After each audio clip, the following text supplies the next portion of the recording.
प्रश्न 1। विद्यालय में प्रच्छन्न या अप्रत्यक्ष पाठ्यक्रम कैसे संचालित होता है? इसका उत्तर होगा विद्यालय के भौतिक स्थानों और संगठनात्मक व्यवस्थाओं के द्वारा विद्यालय में होने वाले समारोहों और उत्सवों को मनाने में लड़कों और लड़कियों द्वारा ट्रांसजेंडर व्यक्तियों को दिए जाने वाले कार्यों के निर्धारण या आवंटन में। प्रश्न है, जेंडर संवेदी पाठ्यचर्या मांग करती है। सही उत्तर होगा कक्षा में जेंडर, लिंग और जेंडर पहचान पर चर्चा की। फिर प्रश्न है, जेंडर विश्लेषण को समझने में सहायक होता है।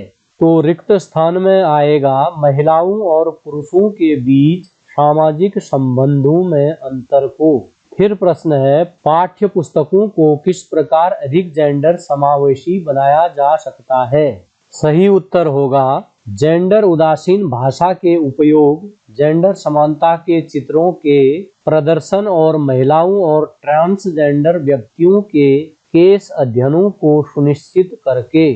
फिर प्रश्न है, जेंडर विभाजन ... है।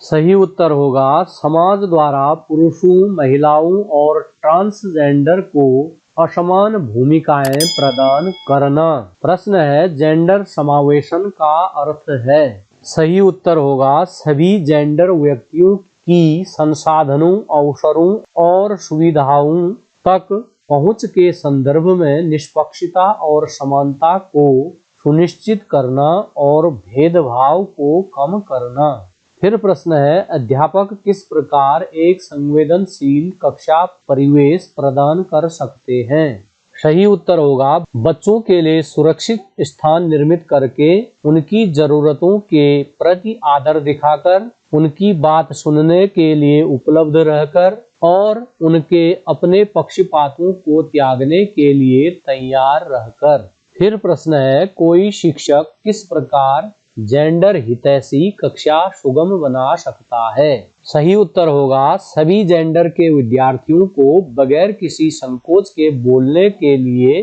प्रोत्साहित करके। फिर प्रश्न है, निम्नलिखित में कौन सा कथन लड़कियों या महिलाओं के लिए जेंडर रूढ़ि नहीं है? सही उत्तर होगा लड़कियों या महिलाओं में नेतृत्व कौशल होते हैं और वे किसी भी व्यवसाय या पेशे में उत्कृष्ट हो सकती हैं। फिर प्रश्न है, निम्नलिखित में कौन सा कथन लड़कों या पुरुषों के लिए जेंडर रूढ़ि नहीं है? सही उत्तर है लड़के या पुरुष खाना पका सकते हैं और घर की देखभाल कर सकते हैं। फिर प्रश्न है, जेंडर समावेशी विद्यालय परिवेश निर्मित करने में प्रधानाध्यापकों को निम्नलिखित में से किन उपायों को अपनाना चाहिए? सही उत्तर होगा सभी जेंडर को समान अवसर प्रदान करना और विद्यालय परिवेश की आवर्ती रूप से जेंडर ऑडिटिंग करवाना। फिर प्रश्न है, विद्यालय के कार्यक्रमों में सामान्यतः लड़कियां मुख्य अतिथि को गुलदस्ता भेंट करती हैं। यह निम्नलिखित में से किसका उदाहरण है? सही उत्तर होगा अप्रत्यक्ष या प्रच्छन्न पाठ्यचर्या। फिर प्रश्न है, कक्षाओं में किस प्रकार की अध्ययन सामग्री का उपयोग किया जाना चाहिए? सही उत्तर होगा अध्ययन सामग्री जो सभी जेंडर के विविध समूहों की आवश्यकताओं के लिए संवेदी हो। फिर प्रश्न है, निम्नलिखित विशेषताओं में से कौन सी विद्यालय में हिंसा के लिए शून्य सहनशीलता को सुनिश्चित करने में सहायक है? सही उत्तर होगा सुरक्षित भौतिक बुनियादी ढांचा, सख्त आचार संहिता नीति और सशक्त निगरानी तंत्र। फिर प्रश्न है, कक्षा 11 की पाठ्य पुस्तकों में कुछ उदाहरण हैं जो महिलाओं को शिक्षकों और चिकित्सकों के रूप में, जबकि पुरुषों को इंजीनियर और राजनैतिक नेता के रूप में प्रदर्शित करते हैं। इस प्रकार के चित्रण से निम्न को बढ़ावा मिलने की संभावना है। सही उत्तर होगा जेंडर रूढ़ियां। प्रश्न है, हम किस प्रकार विषयों को जेंडर संवेदी तरीके से पढ़ाए जाने को सुनिश्चित कर सकते हैं? सही उत्तर होगा जेंडर से संबंधित सामाजिक रूप से गढ़े गए विचारों, संस्थानों और प्रथाओं पर विषयों में ही प्रश्न करना। फिर प्रश्न है, निम्नलिखित में से कौन सा जेंडर भेदभाव का प्रकार नहीं है? सही उत्तर होगा पुरुषों और महिलाओं के लिए समान वेतन का प्रावधान। फिर प्रश्न है, सामाजिक विज्ञान के शिक्षण अधिगम में जेंडर परिप्रेक्ष्यों का प्रभावी समाकलन विद्यार्थियों को सक्षम बनाएगा। सही उत्तर होगा सामाजिक, राजनीतिक और आर्थिक मुद्दों को समीक्षात्मक रूप से परखने और असमानता के विभिन्न पहलुओं पर आपत्ति करने में। फिर प्रश्न है, जेंडर महिलाओं का नहीं बल्कि आम जन का मुद्दा क्यों है? उत्तर होगा इसका सरोकार पुरुषों और महिलाओं, ट्रांसजेंडर व्यक्तियों के मुद्दों से है, क्योंकि सामाजिक रीति रिवाजों को आकार देना सभी जेंडरों की जिम्मेदारी है। फिर प्रश्न है, निम्नलिखित में से कौन सी प्रक्रियाएं कक्षा में जेंडर संवेदनशीलता को प्रोत्साहित करती हैं? सही उत्तर होगा कक्षा के गतिविधियों में लड़कों और लड़कियों को संबोधित करने के लिए सतर्कता से विश्लेषणों के उपयोग को सुनिश्चित करना।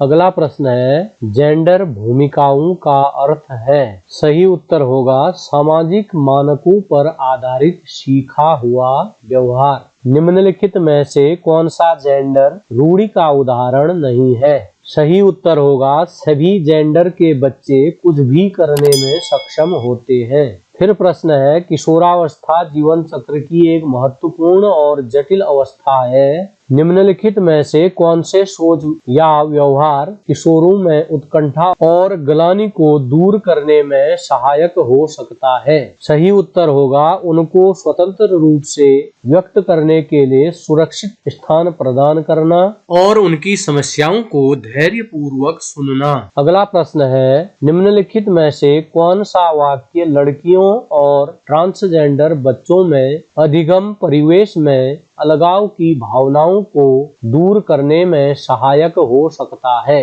सही उत्तर होगा अधिगम सामग्रियों और शिक्षा शास्त्रीय प्रक्रियाओं में लड़कियों और ट्रांसजेंडर बच्चों का सकारात्मक और समान प्रतिनिधित्व। अगला प्रश्न है, शब्द जेंडर निष्पक्षता का अर्थ है।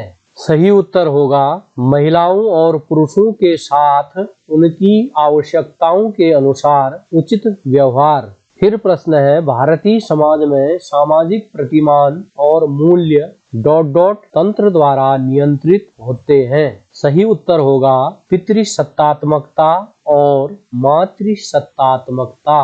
प्रश्न है, समाज विज्ञान में निम्नलिखित में से किस विषय को जेंडर आयामों में सम्मिलित करना उपयुक्त नहीं होगा? सही उत्तर होगा सौर तंत्र। फिर प्रश्न है, निम्नलिखित में से कौन सा वाक्य जैविक है?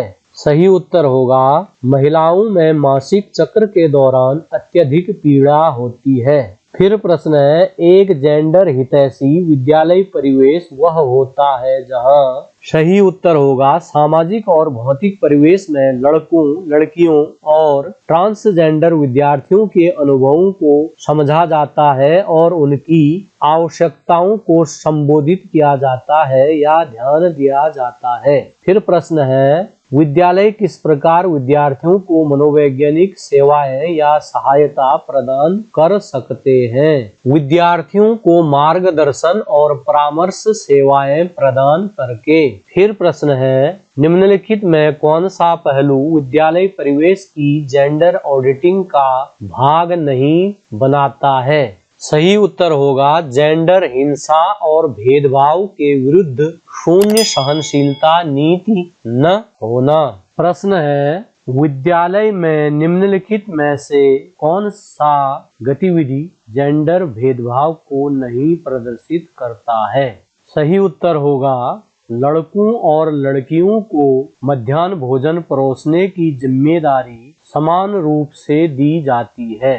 प्रश्न है, जेंडर समानता के सिद्धांत का अर्थ है। सही उत्तर है सभी जेंडर पुरुषों, महिलाओं और ट्रांसजेंडर व्यक्तियों के साथ एक जैसा व्यवहार। निम्नलिखित में से कौन सा उदाहरण महिला अधिकारों के लिए सत्य नहीं है? सही उत्तर है उन्हें वेतन का समान अधिकार नहीं है। निम्नलिखित में से कौन सी कक्षा में अध्यापक की भूमिका का भाग नहीं है? उत्तर होगा विद्यार्थी के गृह कार्य को करना। प्रश्न, प्रच्छन्न या अप्रत्यक्ष पाठ्यचर्या के विषय में निम्नलिखित में से क्या सत्य नहीं है? उत्तर होगा, इसका अर्थ कक्षा में संरचनाबद्ध तरीके से आधिकारिक, लिखित और अभीष्ट पाठों, मूल्यों और मानकों को पढ़ाया जाना।